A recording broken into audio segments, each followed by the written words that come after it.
그리고 또 이것은 또 큰 애, 작은 애 이렇게 사물을 보면서 분별하는 눈, 이 육안이라고 그러죠. 그런데 사실 이 육신의 눈은요 착시 현상이라는 게 있어요. 정확지 않다라는 것입니다. 멀리서는 그렇게 보았는데 가까이 가서 보니까 그렇지가 않네. 이게 결국은 눈이 선명도가 떨어지는 것이죠.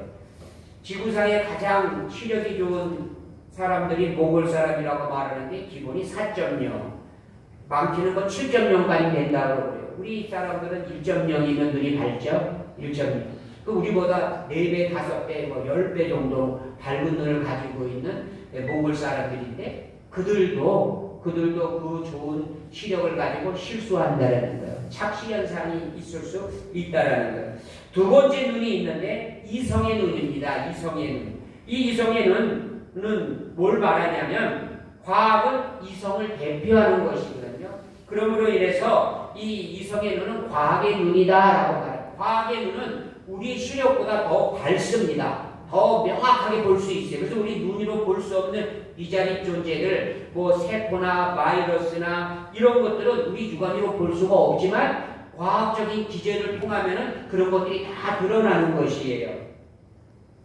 근데 이 과학적인 방법도 정확지가 않습니다. 왜? 과학도 끊임없이 발전해 가고 있거든요. 끊임없이 업그레이드 해나가는 과학이다 보니까 어제는 옳게 느꼈지만 오늘은 달라. 또 내일은 또 달라. 그러니까 과학도 온전한 것이 아니에요. 그러니까 이 과학의 눈으로 하나님을 증명한다는 것도 정확지 않다라는 것이에요. 세 번째 눈은 마음의 눈이 있다라고 말하죠. 마음의 눈. 이 육신의 눈으로 볼 수 없고 과학적인 것으로 입증할 수 없는 하나님을 무엇으로 입증하느냐? 바로 마음의 눈으로 입증한다라는 것이에요. 그러니까 예수님께서 마태복음 5장 8절에 마음이 청결한 자는 복이 있나니 그들이 하나님을 볼 것이요 라고 말씀하셨죠. 에베소서 1장 18절에 보면 너희 마음의 눈을 밝히사 그의 부르심의 소망이 무엇이며 이 바울이 마음의 눈을 밝히사 그래서 하나님의 부르심의 소망이 무엇인지를 알아야 된다라고 말씀했어요. 육신의 눈이 아무리 밝아도 과학적인 지식이 아무리 많아도 마음의 눈이 어두우면 하나님을 알 수 없다라는 것입니다. 하나님을 알 수 없다. 그래서 성경을 하나님의 말씀으로 인정하는 성도들은 하나님의 은혜를 받아 마음의 눈이 밝아진 사람들이에요. 그러니까 우리는 영안이 열렸다라고 해요. 영안이 열렸다. 하나님 은혜로 말미암아 마음의 눈이 밝아진 사람들은 하나님을 볼 수 있다라는 것이잖아요. 그런 점에서 마음의 눈은 곧 믿음의 눈이다라고 말할 수가 있는 것입니다. 이 믿음의 눈으로 보면 하나님이 계신 것과 또 천지 만물의 창조주 되심을 어려움 없이 우리가 알고 믿고 따르게 되어진다라는 것이죠. 믿음이 있는 성도들은 성경에 기록된 하나님의 약속들을 이미 현실에 이루어진 것처럼 의심 없이 믿는 사람들입니다. 직접 내 손으로 붙잡은 것처럼 너무나 분명하게 믿고 살아가는 자들입니다. 사실 상식적으로 말하면 바라는 것들은 아직 나에게 이루어지지 아니하는 것이잖아요. 바라는 것은 실체가 아니잖아요. 그렇죠? 그런데 믿음을 가진 사람들은 그 바라는 것이 실체가 되어져서 삶 속에 이루어진다는 것이에요. 그러니 이 시대를 살아가는 사람들에게 믿음이라는 게 얼마나 소중하고 중요한 것인지를 알게 되어지는 것이죠. 우리가 TV에서 드라마나 운동 경기 같은 것을 보게 되어지는데 본방 이 실중계를 생중계를 놓치게 되어지면 녹화를 보게 되어지는 경우가 있어요. 녹화를 보게 되어지는데 녹화를 보게 되어지는 사람들은요 마음속에 한편에 뭐가 있냐면 믿음직스러움이 자리 잡는 것입니다. 생방에서는 그 주인공이 위태롭다, 저러다가 다치겠다, 죽을 것 같아, 저러다가 저 수렁에 빠지겠네, 저 유혹에 빠지겠네, 우리 선수가 저러다가 지겠는데, 저러면 다치는데, 이러면 어떻게 하지? 우리가 이 생방에서는 예측할 수가 없어. 그래서 마음이 불안해요. 불안해. 그런데 녹화방송을 보는 사람들은 이 장점이 있어요.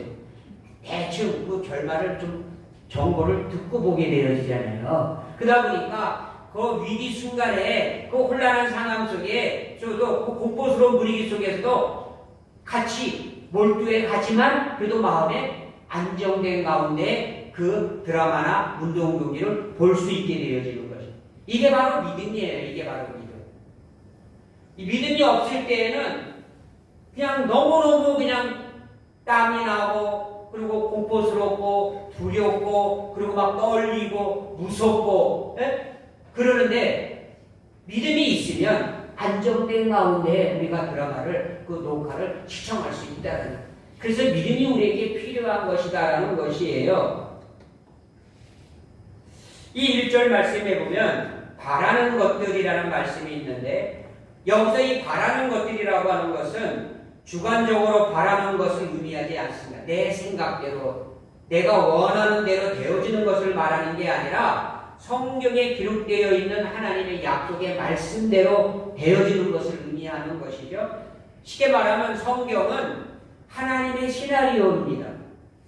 이 하나님의 시나리오가 우리가 주인공이 되어서 삶의 현장에서 하나님의 뜻을 이루어 가는 것이에요. 무엇으로? 믿음으로 하나님의 뜻을 이루어 가는 것을 말씀하는 것이죠. 그렇기 때문에 이 믿음은 하나님의 뜻을 이루는 것입니다. 그래서 믿음이 있게 되어지면 우리의 삶이 안정적으로 갈 수가 있습니다. 강하고 담대해질 수가 있는 것입니다.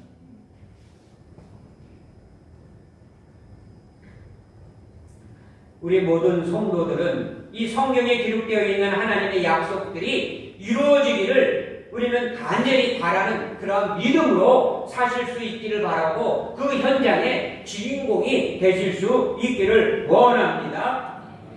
오늘 이 히브리서 11장에 우리가 10절까지 읽었는데 많은 위인들의 이야기가 나오는데 그 중에서 대표적으로 아벨, 그 다음에 에녹, 노아, 아브라함의 이야기를 우리가 본문을 삼아 읽었습니다.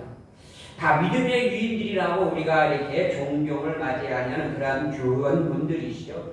근데 이분들의 특징이 뭐냐면 믿음으로 살았다라는 것입니다. 하나님 앞에 의롭다, 하나님을 기쁘시게 했다, 그런 특징들이 있어요. 만약에 이분들이 믿음으로 살았으나 실패한 인생으로 끝났다라고 말한다면 우리는 그들의 발자취를 따를 필요가 없죠. 실패한 인생들이 되어지니까. 그런데 성경은 뭐라고 말합니까?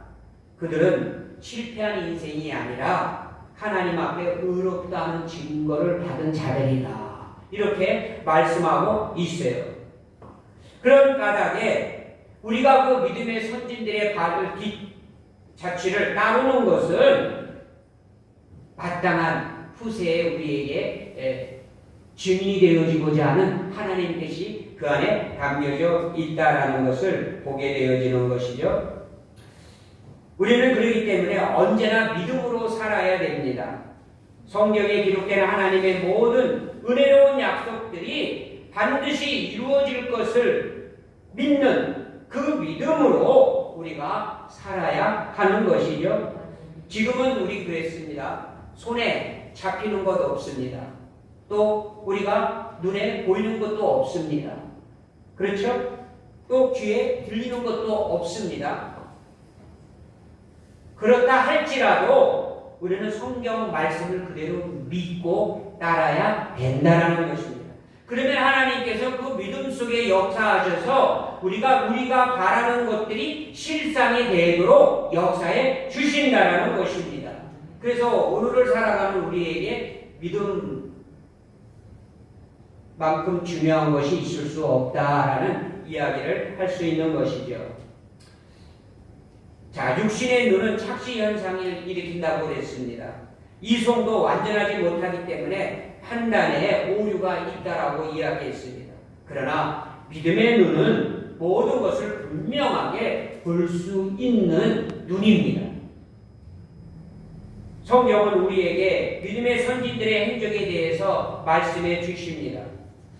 그들은 저마다 시대가 다르고 또 당면한 문제들도 다르고 환경도 달랐지만 하나님의 인정하심을 받은 위대한 삶을 살았다는 공통점을 우리에게 남겨주고 있죠.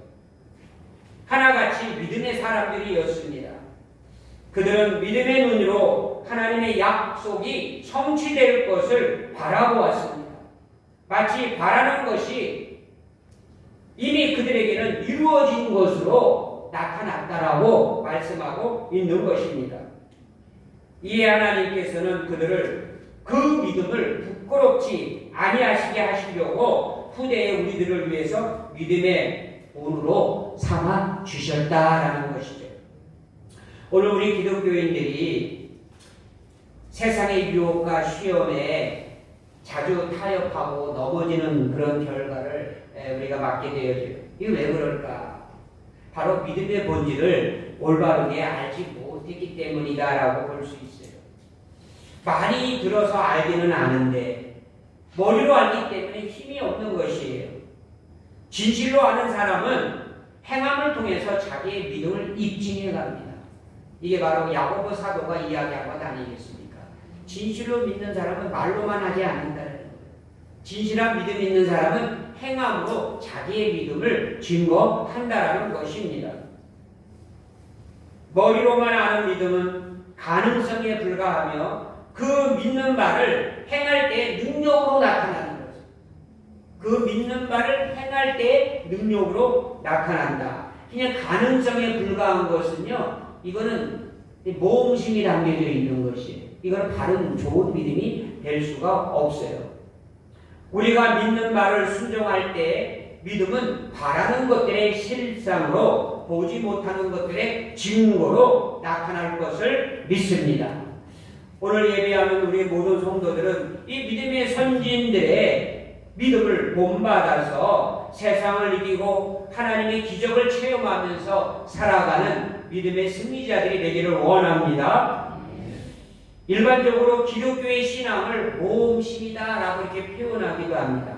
근데 이거 정확한 정의는 아니에요. 일부분은 맞을 수는 있어요. 그러나 정확한 정의는 아니다. 저도 이게 전도할 때 그러한 이제 내용을 가지고 전도를 해 보았어요. 이 말을 어떻게 이용하냐면 천국과 지옥이 있는지 없는지, 하나님이 살아계신지 하나님이 계신지 아니 계신지 뭐 이렇게 증명할 길이 없어요. 현재로 봐서는 증명할 길이 없는데, 만약 있다고 가정하고 믿었을 때에 마지막에 가서 천국이 있고 지옥이 있고 하나님이 살아계시다라면 이게 얼마나 다행스러운 일이냐. 혹시 마지막 가보았더니 천국과 지옥은 없더라, 하나님은 살아계시지 않더라, 존재하지 아니하더라 한다 할지라도 내가 손해날 게 무엇이 있겠느냐. 이게 이제 모험심을 담은 그런 내용의 이제 스토리예요. 그런데 성경은 뭐라고 말하고 있습니까? 성경은 말씀대로 이루어지이다. 말씀은 곧 진리고 말씀은 곧 사실이고 말씀은 실체예요. 그러니까 성경은 정확하게 우리에게 말씀해 주고 있다라는 것이에요. 그래서 기독교의 신앙은 모험적 신앙을 말하는 것이 아니라 확실한 실체적 신앙을 우리에게 말씀해 주고 있다라는 것이에요. 그래서 기독교 신앙을 우리는 제대로 이해하지 못하기 때문에 이 세상의 유혹과 시험에 넘어지게 되어지는 것이에요. 기독교 신앙은 모험이 아닙니다. 이 불확실성, 이 결말이 어떻게 날지도 모르면서 한번 가보자, 자기식의 어떤 생각, 의지, 자기식의 신뢰, 이런 것이 기독교 믿음이 아닙니다. 기독교 믿음은 말씀으로 근거한 사실에 입각한 믿음이 되어지는 것을 우리는 기억해야 될 것입니다. 하나님이 계신지 아니 계신지 알 수는 없지만 일단 계시다고 믿고 보자, 이것이 기독교 믿음이 아닙니다. 하나님 계심을 확실히 알고 믿는 것입니다. 그것이 바로 믿음은 바라는 것들의 실상이요 보지 못하는 것들의 증거가 된다라고 하는 말씀이 되어지는 것이죠. 그래서 믿음은 보증수표와 같다라고 말씀드릴 수 있습니다. 보증수표. 근데 이 보증수표, 이 세상 은행이 보증하는 보증수표는요, 은행이 부도나면 건질 길이 없어요. 보상받을 길이 없어요. 근데 이 보증수표는 하나님 나라 은행의 보증수표가 되어져요. 하나님 나라 은행은 결코 부도날 일이 없는 은행이잖아요. 이 말은 무슨 말이냐면 우리의 믿음은, 기독교의 믿음은 하나님이 담보가 되어주시는 믿음이에요. 하나님이 담보가 되어주시는 믿음을 누가 해야겠어요? 누가 부도를 내겠어요? 누가 쓰러뜨리겠어요? 그럴 존재가 이 땅에 무엇이 있겠어요? 그러니까 우리는 가장 확실한 그런 확신을 가지고 믿는 믿음이 되어지는 것이에요. 그렇기 때문에 그 믿는 바를 행하는 자는 바로 보이지 않는 것들의 실상을 취하는 자들이 되어지는 것이에요. 그래서 이 땅에서 믿음이 참 중요한 것이라고 말씀드리게 되어지는 것이에요. 우리가 생명력이 넘치는 신앙생활을 하려면 믿음에 대하여 올바른 우리가 신앙을 그걸 알아야 되는데 신앙의 기초가 부실하면 결국 무너질 수밖에 없잖아요. 그때는 우리의 믿음을 든든히 해야 되는데 성경에서 말하는 우리의 믿음의 기초는 믿음의 시작은 믿음의 반석은 뭐라고 말하냐면 바로 하나님의 말씀을 듣는 데에서 시작한다. 하나님의 말씀을 듣는 데에서. 자, 우리가 잘 아는 로마서 10장 17절 말씀이 있죠. 그 말씀의 중간에 보면 믿음은 들음에서 나며 들음은 그리스도의 말씀으로 말미암는다라고 말씀했어요. 성경에서는 목자와 양의 비유를 우리에게 말씀해 주셨어요. 목자는 양의 음성을 듣고 양은 목자의 음성을 듣는다.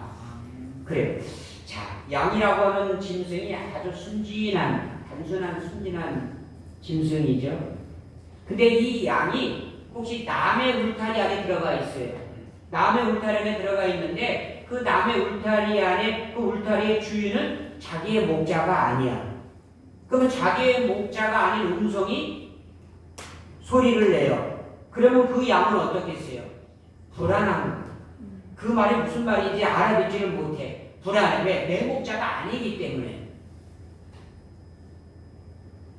그런데 내 목자의 음성이 들리면 그 양은 편안한 가운데 안정적으로 목자의 음성을 따르게 되어져 있습니다. 분명히 성경에는 믿음은 들음에서 나고 들음은 그리스도의 말씀으로부터 시작되어진다라고 말씀하고 있어요. 그러면 이것이 무슨 뜻이냐면 오늘날 성도들이 교회 나와서 예배를 드려요. 요즘에는 뭐 집밥의 건강상 집밥이 중요한 것을 많이 강조하고 있죠. 집밥. 내 교회, 내 집, 내가 거하는 울타리, 이게 참 중요해요. 왜 그러냐면 양된 우리 입장에서 사꾼 목자의 음성은 나를 불안하게 하는 거예요. 그 음성은 내가 받아들일 수 없는 음성이에요. 그 소리는 내가 감당할 수 없는 그런 음성이 되고 마는 것이에요. 그래서 우리의 건강을 위해서는 집밥이 좋고 나의 은혜 생활을 위해서는 내 교회 설교가 좋은 거예요. 내 교회에서 말씀을 들을 때 그 설교가 부담 없이 들리게 되어지고 편안하게 들리게 되어지고 그 말을 듣게 되어지고 따르게 되어지고 그 믿음을 그 말씀을 아멘으로 받게 되어지는 것이에요. 그런데 다른 목자의 말씀을 듣게 되어지면 거칠어 듣기가 불편해 편하지가 않아. 그래서 성경에는 주인과 종과 또 목자와 양 서로 그렇게 하나님께서는 맺혀주신 것이에요. 그래서 내가 있을 곳이 아닌 곳에 가 있으면 불안한 거예요. 내가 편히 들을 수 없는 소리가 들리면 불안한 거예요. 신경이 예민해져요. 왜? 그것은 내 밥이 아니기 때문에 그런 거예요. 내 밥이 아니기 때문에.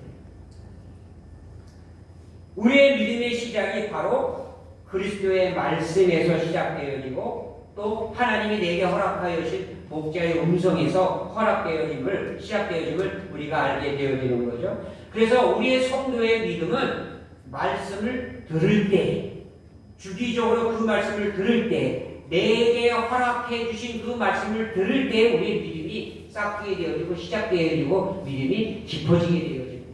아무리 진리의 말씀, 주옥 같은 말씀, 아름답고 은혜로운 말씀이 맺혀진다 할지라도 내 목자의 음성이 아니면 그 말씀은 의미가 없어요. 의미가 없어요. 그래서 우리의 믿음은 들음에서 나고 들음은 곧 그리스도의 말씀에서 난다.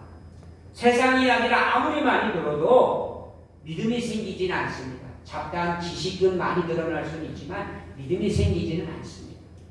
오직 그리스도의 말씀을 들을 때에 우리의 믿음이 생기는 줄 믿습니다. 오늘 이 성경에 많은 믿음의 선지들의 이야기를 읽었는데 10절까지는 주로 네 사람의 이야기가 기록되어 있어요. 처음에 아벨, 그 다음에 노아, 그 다음에 에녹, 아브라함 이렇게 이제 나가게 되어지죠. 자, 다 살펴볼 수는 없어서 앞부분만 좀 살펴보도록 합니다. 아벨에 대해서 우리가 살펴볼 때는 아벨의 부모는 아담과 하와이였어요. 그리고 그 부모 스라의 두 아들이 출생하게 되었는데 나중에 이제 셈도 낳게 되었지만 두 아들이 큰 아들은 가인이었고 둘째가 아벨이었다라고 되어져 있어요. 근데 어느 날 두 사람이 각각 하나님 앞에 제사를 드리게 되었어요. 그런데 가인은 농부였기 때문에 땅의 소산으로 제물 삼아서 하나님 앞에 제사를 드렸다. 그렇게 기록되어 있고 아벨은 양치는 자여서 양의 새끼를 제물로 하나님 앞에 제사를 드렸다. 근데 하나님께서 아벨과 그 제물을 받으셨는데 가인의 제물을 받지 않으셨다라고 이렇게 말씀해요. 창세기 4장 4절과 5절에 있는 말씀이 그 내용이죠. 근데 여기서 말씀을 이게 주의 깊게 읽어보면 아벨과 그의 제물, 가인과 그의 제물 이렇게 표현이 되어져 있어요. 이 말씀은 뭐냐면 제물을 바친 자와 그가 바친 제물을 별개의 것으로 보지 아니하고 하나로 보았다는 거예요. 하나의 패키지로 하나로 보았다는 것이에요. 그랬는데 그 말씀을 우리가 좀 더 깊게 보면은 결국은 가인의 제물이 거절당한 것은 제물의 문제가 있는 게 아니라 제물을 드리는 자의 신앙 자세가 문제가 있다는 결론을 우리가 맞게 되어지죠. 어떤 사람들은 이렇게 말해요. 가인의 제물에는 하자가 있었다. 일반적으로 생명을 상징하는 희생을 상징하는 피가 그 제물에는 없었다. 일리가 있죠. 구약 제사의 대표적인 제사는 번제입니다. 번제는 짐승을 잡아서 희생의 피를 뿌리게 되어져 있는 게 이 번제죠. 그리고 고기는 태워드리는 것이 번제입니다. 그렇기 때문에 가인이 드린 제물에는 이 희생의 피가 없어요. 반드시 제단에 희생의 피를 뿌려야 되는데 그걸 뿌릴 수가 없었어요. 그래서 거기에는 제물에 하자가 있었다라는 말을 하는데 일리가 있죠. 그러나 근본은 전체는 아닙니다. 그것이 일반적으로 그 당시에도 소제가 있었어요. 그래서 이 가인은 자기가 농사한 공부를 가지고 소제로 제사를 드렸어요. 그런데 이 짐승의 제사적인 번제가 있는 반면에 소제가 있게 되어지는데 아무리 보아도 그 당시의 소제는 이 번제에 짐승을 잡아 희생의 제사를 드리는 보조적인 수단의 제사의 그런 방편이 아니었겠는가 이렇게 생각해 보게 되어지는 것이에요. 그러면 가인이 드렸던 제물, 이 곡식 제물은 뭘 의미하느냐? 이것은 자기가 드리는 일종의 편의주의적 방식을 의미한다라고 볼 수가 있어요. 짐승을 잡아서 죽여서 피를 뿌리고 각을 떠서 태워서 드리려면 이게 아주 어렵거든요. 어려워요. 그런데 곡식을 빻아가지고 반죽해가지고 드리는 제사는 간편하거든요. 그러면 결국은 가인이 드렸던 이 제물의 제사 방법은 간편주의, 편의주의라고 볼 수가 있어요. 하나님을 섬기되 하나님께서 명하신 법도대로 따라야 섬겨야 됐는데 인간의 편의에 따라서 섬기는 것은 가인의 제물과 같이 가증한 것이다. 하나님이 받지 아니하시는 제사와 제물이 되어진다라는 것을 우리에게 말씀하시는 거죠. 그런데 이 아벨이 드렸던 양의 제물은요, 그 양의 피를 뿌렸기 때문에, 양을 희생했기 때문에 여기 특징이 있질 않아요. 그 제물의 내용을 보면 한마디로 말하면 하나님께서 가인의 제사를 뭐라고 하냐면 아벨은 믿음으로 제사를 드렸다라고 단정적으로 특징을 그렇게 말씀해 주고 있는 것입니다.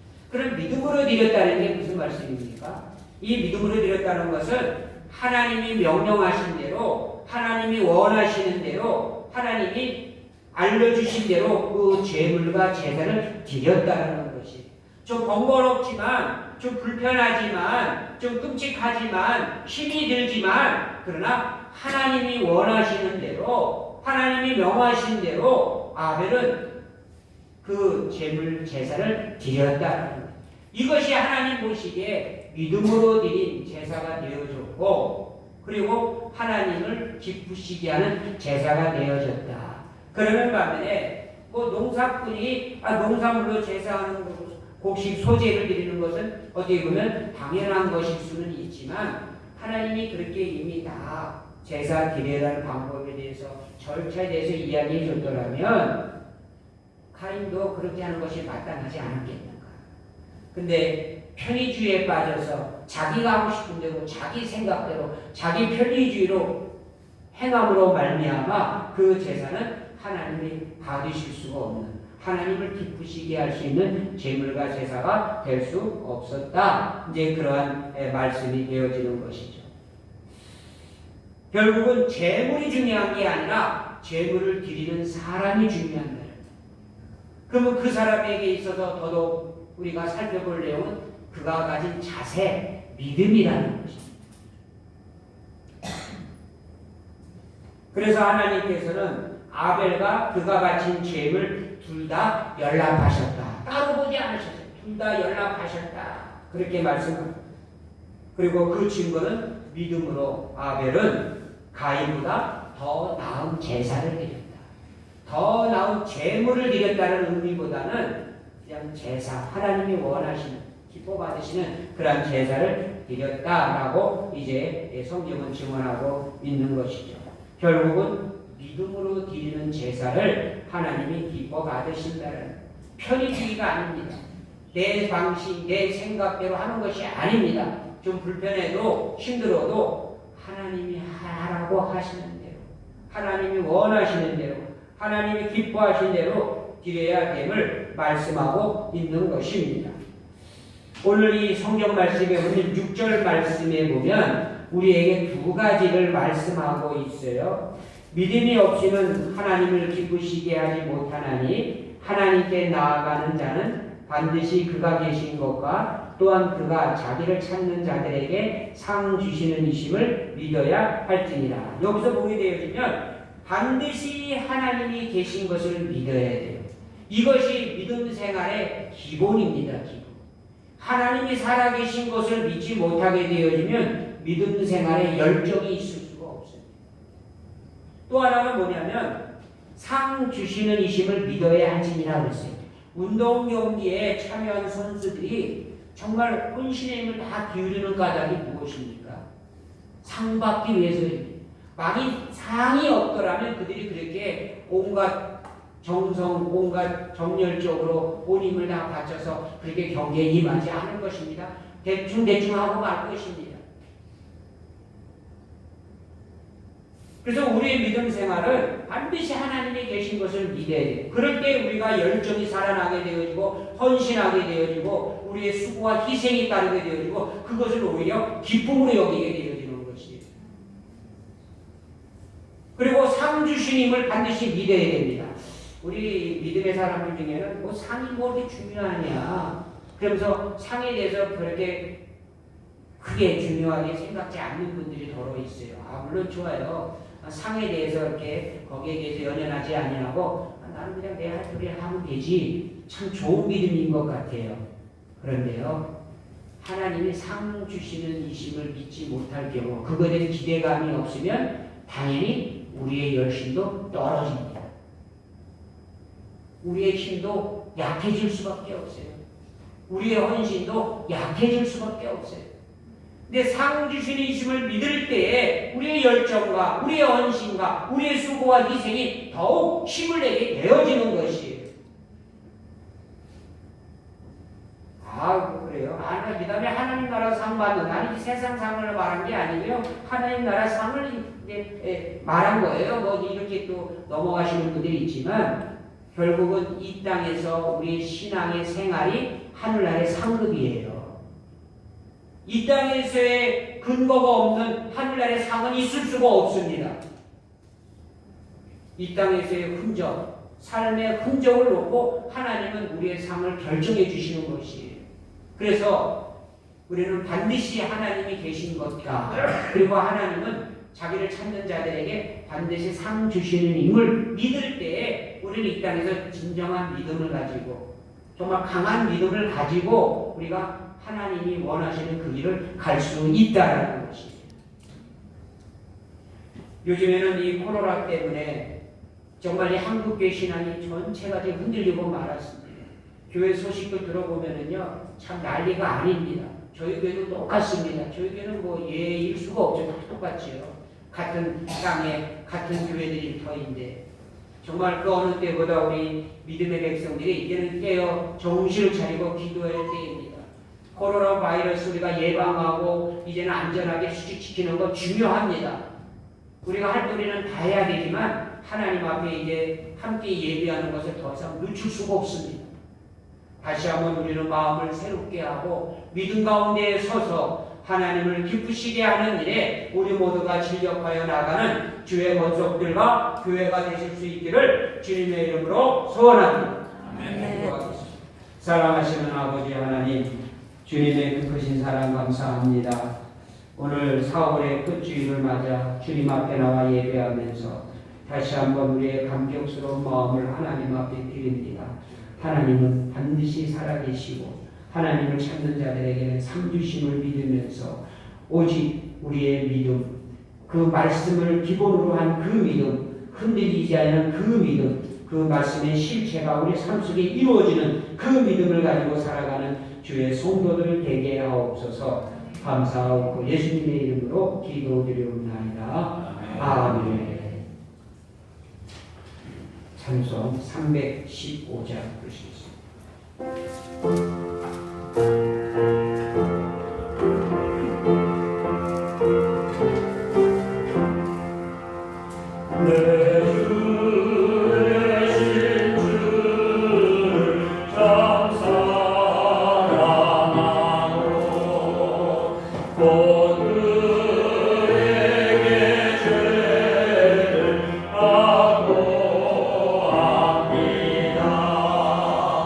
그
목회 봉헌기도 올려드리겠습니다.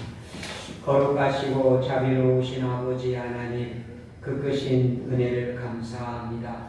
4월의 그 혼란 속에서도 우리를 눈동자같이 지켜주시고 우리를 품에 안아주시고 보호하여 주심을 감사를 드리옵나이다. 믿음의 자녀들이 한시라도 주의 은혜를 떠나서는 살 수 없기에 새벽마다 또 골방에서 시간마다 하나님 앞에 부르주시면서 은혜 달라고, 주님 우리와 함께 해달라고 기도하였습니다. 하나님께서 참으로 이 땅 이 백성을 긍휼히 여겨주시고 주의 몸된 교회와 성도들을 긍휼히 여겨주셔서 정말 하나님의 정의와 공의가, 하나님의 진리가 이 땅에 충만하도록 아버지 하나님의 은혜를 베풀어 주실 줄을 믿습니다. 돌아가는 현재의 상황이 우리의 생각과 계획과 뜻대로 되어지지는 아니하지만, 그러나 믿음의 눈으로 바라볼 때에는 우리 하나님은 이 모든 것들을 합력하여 선을 이루도록 역사하시는 하나님인 줄을 믿습니다. 주여, 우리가 주께 향한 믿음이 연약해지지 아니하도록 더욱 강한 믿음을 가지고 주만을 소망하며 나아갈 수 있도록 은혜를 베풀어 주시옵소서. 이제 오늘 주일 예배로 이제는 4월을 마감하고 이제 다음 주일은 5월을 맞게 되어집니다. 가정의 달을 맞고 우리의 가정을 허락해 주시고 부모님과 자녀 허락하여 주심을 감사하면서 부부 중심으로 우리가 또 가정을 감사하며 주님 앞에 나아가는 귀한 달을 맞게 되었습니다. 이럴 때 우리 너의 믿음이 더욱 강해지게 하여 주시고 우리의 믿음이 더욱 간절해지게 하여 주시고 우리의 믿음이 더욱 새로워질 수 있도록 은혜를 베풀어 주시옵소서. 오늘도 사랑하는 성도들이 이제는 아버지 하나님이여 이제 봄의 기운을 이제 막 기도하고 여름을 준비하는 마음으로 가벼운 마음으로 주님 앞에 나와 예배하게 되었습니다. 저들의 마음과 저들의 믿음을 주께서 긍휼히 여겨주시고 더욱 주님을 예배하는 일에 힘써 기도하는 일에 더욱 앞장서 나아갈 수 있도록 은혜를 베풀어 주시고 주님의 몸된 교회가 계획하고 꿈꾸는 모든 것들이 주의 은혜 가운데 순종히 진행되어지도록 축복하여 주시옵소서. 사랑하시는 아버지 하나님, 이제 이 땅의 코로나도 다 종식되게 하여 주시고 떠나가게 하여 주시고 그 힘을 잃어버리게 하여 주시고 이제 모든 우리의 백성들이 자유롭게 생업전선에서 더 열심히 활기차게 활동할 수 있는 그때가 허락되어지도록 은혜를 베푸시기를 원합니다. 아직까지 우리가 삼가 조심해야 되는 그런 상황이 있는데 하나님 각자가 더욱 건강 안전을 위해서 더욱 조심하면서 우리가 하나님 앞에 더욱 믿음으로 나아가게 하여 주시옵소서. 오늘도 이렇게 예배 시간에 주님 앞에 나와 예배하며 귀한 물질을 하나님 앞에 드립니다. 우리의 생명을 지켜주시고 우리의 가정을 지켜주시고 우리의 생업을 지켜주시고 그 어려운 가운데에도 믿음을 저버리지 아니하고 믿음으로 살게 하신 하나님 앞에 감사하며 귀한 물질을 드립니다. 이 물질을 우리 하나님이 귀하게 받으시고 이 물질이 쓰이는 곳에 하나님의 강하신 역사가 구원의 역사가 나타나게 하여 주시옵소서. 연약한 자에게 더 강건한 은혜를 베풀어 주셔서 오직 주님만을 소망 삼고 믿음으로 정말 하나님 앞에 위로를 받으며 나아가는 귀한 권속들 되어지도록 축복하여 주시옵소서. 이제 우리가 5월을 눈앞에 두고 우리의 믿음의 기지개를 활짝 펴고 주님 앞에 나아가겠사오니 주여 복되도록 은혜 베푸시옵소서. 베푸신 은혜를 감사하고 오늘도 교회 안에서 이루어지는 모든 일을 통하여 주님 영광 받아 주시옵소서. 감사하오며 예수님의 이름으로 기도드리옵나이다. 아멘.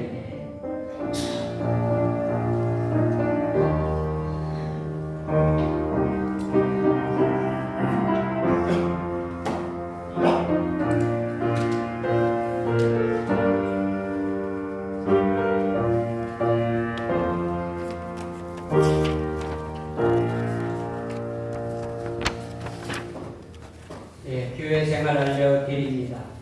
좀 덥다 싶으네요. 이제 예배 시간 낮에 되니까 이제 드디어 이제 여름의 문턱에 들어선 것 같습니다.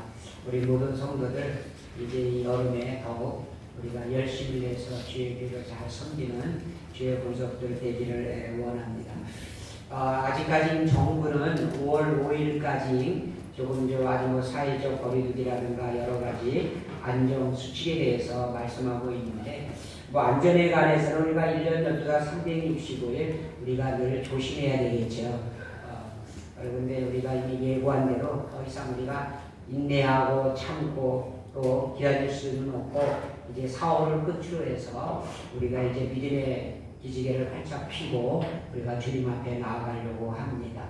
우리 모든 성도들 지금까지 잘 참고 인내해 오셨는데 우리가 5월 들어서는 더 우리가 믿음으로 앞장서 나아가는 그런 성도들 교회가 되줄 수 있기를 바랍니다. 그래서 우리가 예고한 대로 5월부터는 모든 예배가 정상화되어집니다. 그래서 이제 구역 활동도 재개가 되어지고요. 오후 예배 또 3일 저녁 예배도 되어지게 되어지고요. 물론 새벽 기도는 지금까지 멈추지 아니하고 계속 해왔던 것 기억하시고 계속해서 우리가 기도하는 일에 이제 모이는 일에 더욱 힘써 주실 수 있기를 바랍니다. 물론 다음 주부터는 우리가 식사도 재개하려고 합니다. 한 주간 더 참아볼까 그런 생각도 가져봤지만 다음 주가 우리 어린이주일이고 또 어버이주일이거든요. 다음 주일 지나면 어린이날과 어버이날이 같이 임하기 때문에 그래서 우리가 다음 주일은 그래도 우리 식사를 잘 정성스럽게 안전하게 그래도 준비해서 나누면서 교제하는 게 좋겠다 이렇게 판단을 하고 결정했습니다. 그래서 우리 모든 성도님들은 다음 주일부터는 모든 예배가 정상화되어지고 모든 일들이 진행되어진다는 걸 기억하시고요. 다음 주 5월 첫 주일인데 귀한 우리 예배 손님이 오십니다. 강사가 오시게 되어지는데 우리가 늘 선교 우리 기도할 때에 태국의 염신성 전미아 선교사님을 위해서 기도했는데 지금 이 두 분이 지금 안식년을 맞아서 10년 만에 이제 안식년 지금까지 안 찾아가셨는데 나와 계시는데 선교지가 많이 바쁘기 때문에 1년을 다 채울 수도 없고 4개월 동안 딱 채우기 위해서 이제 나와 계셨는데 이 코로나 때문에 어디 가지도 못하고 가는 곳마다 감금당하고 격리당하고 그래가지고 어려움을 많이 당하면서 지금 국내에서 남은 시간 보내시면서 이제 5월달에 이제 다시 이제 선교지로 들어가게 되어집니다. 그래서 이 북성교회 오셔서 꼭 예배 드리고 싶다고 말씀하셔서 오시라고 그랬습니다. 그래서 다음 주는 9시 예배와 2시 예배를 선교사님이 말씀을 11시 예배, 9시 예배는 제가 드리고 제가 하고 11시는 11시와 2시 예배는 선교사님이 예배를 드리게 되어집니다. 그래서 우리 많은 분들이 기도하셨는데 염신 선교사님은 10회는 넘기 전에 한 번 오셨나 그래요 우리 교회를. 그래서 기억도 잘 못하실 거예요. 오셔서 함께 교제 나누시고 말씀의 은혜를 받으실 수 있길 바라고 또 우리 파키스탄 양주옥 선교사도 지금 들어와 있습니다. 안식년을 맞아서요.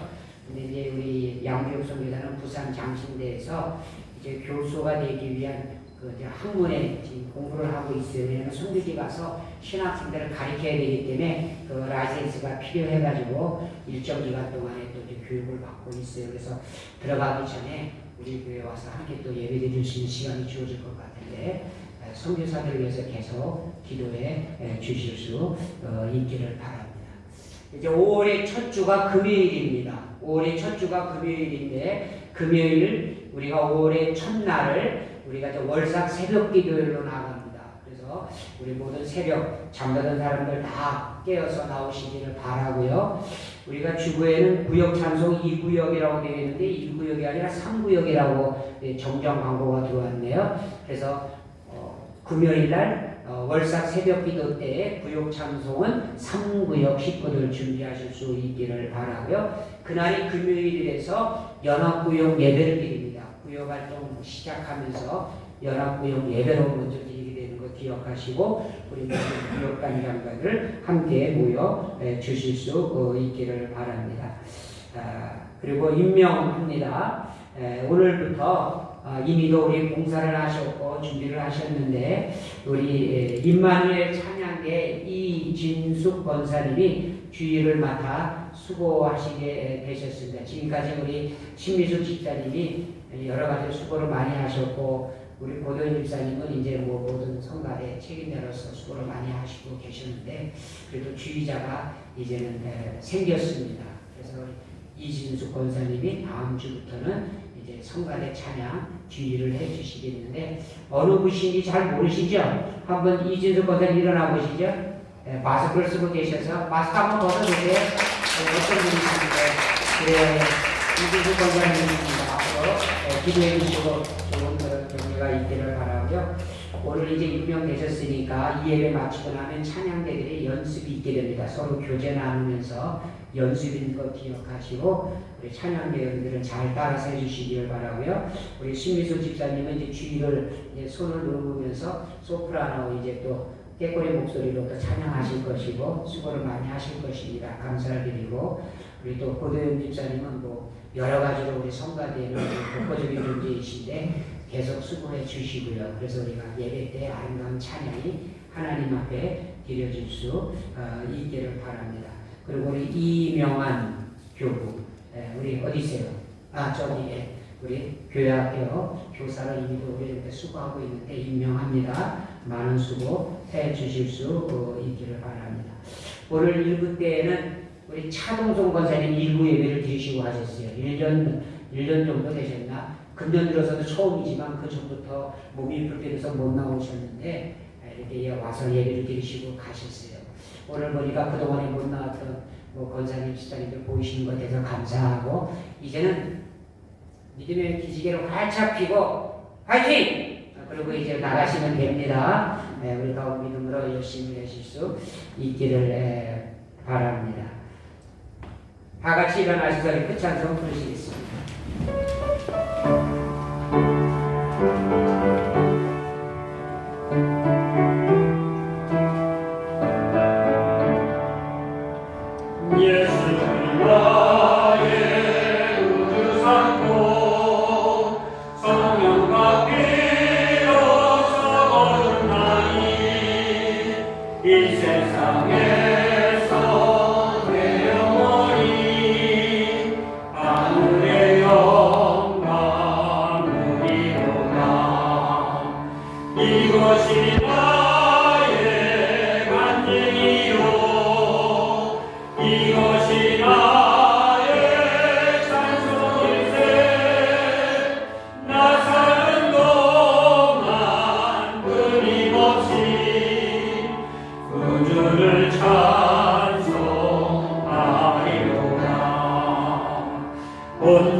빼뜨리는 광고가 있는데 우리 김병환 집사님 가셨나요?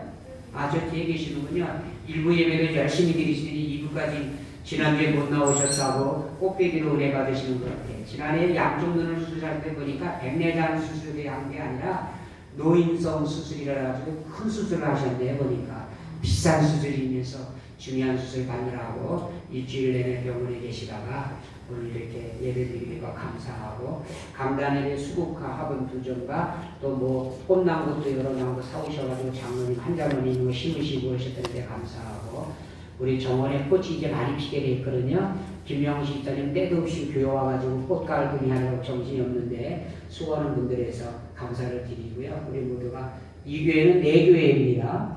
내 교회는 내가 바꿔야 되는 겁니다. 그렇게 하시고 정성스럽게 교회를 잘 갖고 주실 수 있기를 바랍니다.